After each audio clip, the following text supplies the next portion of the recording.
Počúvaš Fit či nebyť, podcast o crossfite a zdravom životnom štýle, bez pozlátka, bez predsudkov a bez zbytočných omáčok. Jarné prázdniny sú v plnom prúde, hoci jar je ešte v nedohľadne, no tebe to určite absolútne neprekáža, teda aspoň najbližšie 3 víkendy, pretože tvoja telesná schránka a duša sa upierajú na vrchol tvojej crossfitovej sezóny na Open 2025. A ten ťa rozhodne zahreje viac ako nesmelé slnečné lúče. Je až neuveriteľné, ako rýchlo ten rok od posledného Openu ubehol a čo všetko sa za ten rok stihlo udiať. Či už vo svete crossfitovom, alebo vo svete všeobecne.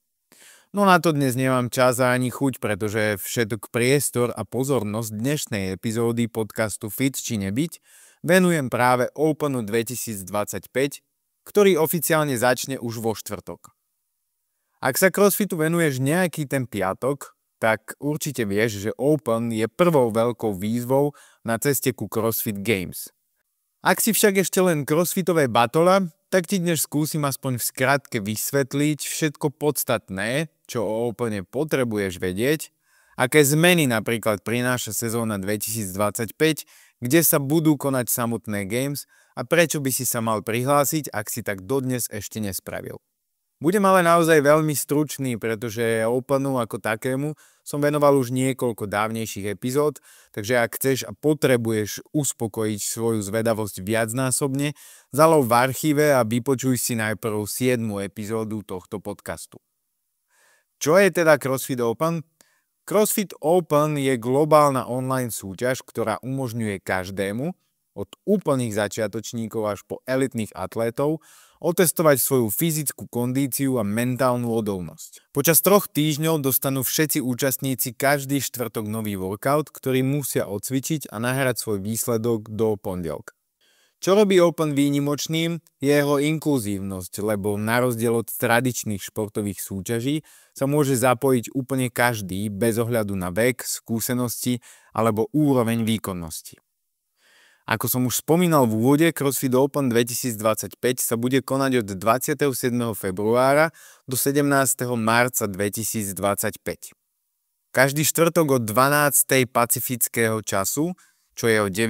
večer nášho času, bude zverejnený nový workout a všetci účastníci ho musia odcvičiť do pondelka zhruba rovnakého času. Z historického hľadiska pôjde o jubilejný 15. Open, no ani 15. ročník sa nevyhne zmenám a novinkám, ktoré by si možno mal vedieť. V tejto sezóne sa žiaľ nedočkáme quarterfinals časti, ktorá mne osobne bude chýbať, pretože účasť v nej bola skvelou motiváciou navyše pre množstvo ľudí a pre Jimmy ako také zase príležitosťou navyše k organizácii eventu pre svojich členov. Akousi náhradou tejto fázy súťaže by mala byť novinka menom Community Cup, ktorého sa môžu zúčastniť všetci, ktorí v Opene absolvujú všetky 3 súťažné workouty. Community Cup sa bude konať od 9. do 15. júna 2025, tiež v online forme, a umožní všetkým prihláseným súťažiť proti ostatným s rovnakými výsledkami dosiahnutými v Opene. Čiže tak ako som hovoril, má a chce to byť akousi náhradou quarterfinals a ponúknuť viac príležitostí pre rekreačných crossfiterov zapojiť sa do súťaženia bez toho, aby museli cestovať na veľké podujatia. Či to bude mať väčší alebo aspoň minimálne taký úspech ako quarterfinals, je na teraz vo hviezdach, no vzhľadom na to, že sa v tejto sezóne sprísnili pravidlá pre postupujúcich, môže to byť dobrá náplasť na tvoje rany na dušičke po tvojich výkonoch v Opene. Hovoriac o postupových kritériách, tie sú tento rok naozaj prísne, pretože len 1% prihlásených v jednotlivých regiónoch postúpi do semifinále. Čiže ak si atlét, ktorý pomýšľa na postup na Games, budeš to mať tento rok ešte náročnejšie. Našťastie alebo bohužiaľ sa to v našich slovensko-českých vodách týka len Karin Frejovej. Ak sa teda Openu zúčastní, no jej tréner mi pred 2 týždňami v Berlíne povedal, že Karin bude súčasťou Open sezóny. Čo sa samotných semifinals týka, keby sa predsa len na teba usmialo šťastie, tak tie budú prebiehať 2 spôsobmi. Buď ako online event, alebo live event. V Európe ním bude French Throwdown. Zmeny sa dotknú aj samotných Games, čo je logickým vyústením tragickej udalosti z tých posledných Games. Dejisko CrossFit Games sa presúva do Albany v New Yorku.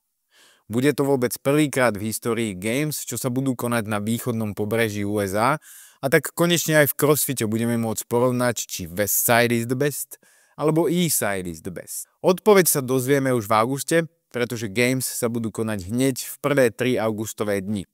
Takže máš stále dosť veľa času na to, aby si zaobstaral letenky a lístky a užil si ich na vlastné oči.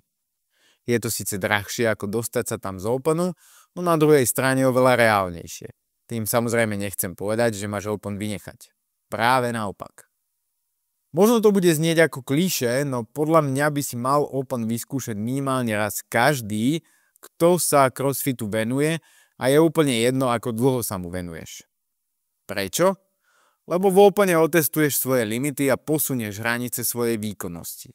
Áno, to sa síce deje aj na každom jednom tréningu, no v Opene je to čaro umocnené tým, že ťa v tvojej snahe pozbudzuje celý gym a ty máš minimálne počas 3 workoutov pocit, že si neporaziteľný a nesmrteľný. A ten pocit a energiu si budeš pamätať ešte veľmi dlho.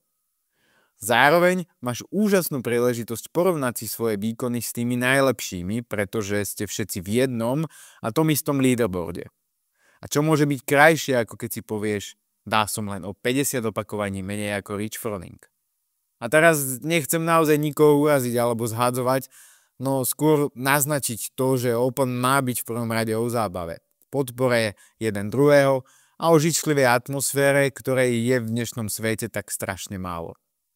Samozrejme každý, a aj ty, budeš chcieť dosiahnuť ten najlepší výsledok, no zároveň ho dopraješ aj všetkým ostatným, ktorí daný workout docvičia či už po tvojom boku alebo pred tebou. Pre mňa osobne to bude už 12. Open.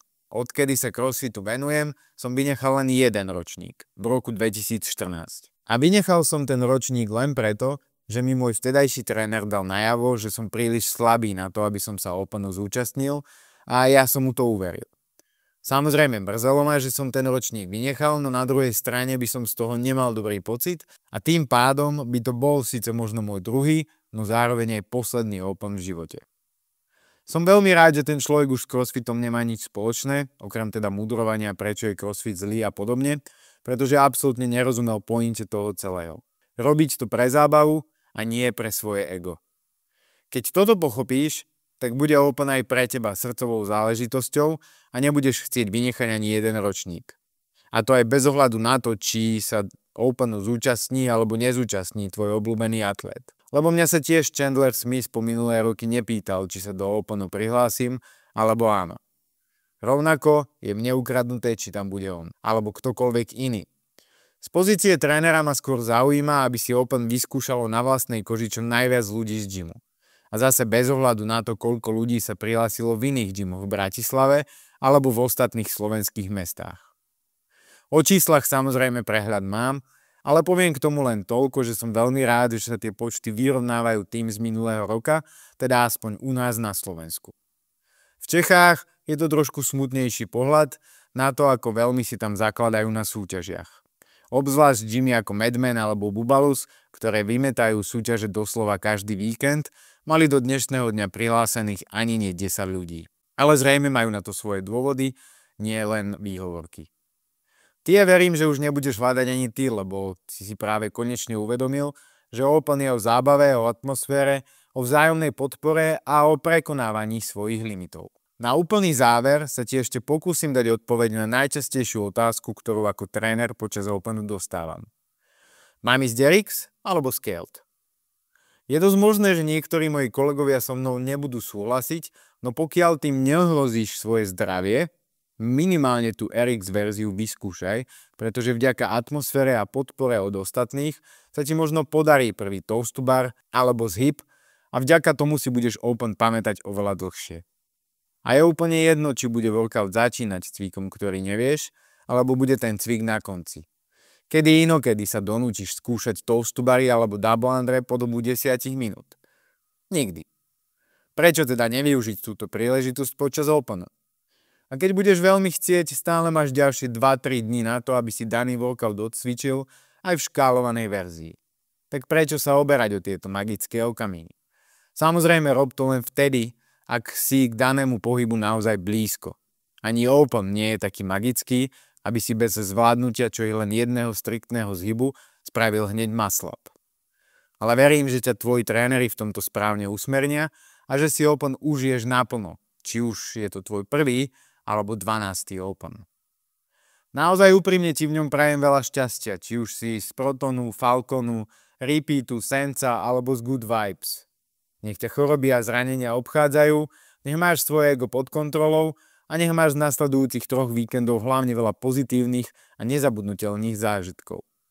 Minimálne taký ako z tohto podcastu, ktorého 36. epizóda sa práve dostala na úplný záver.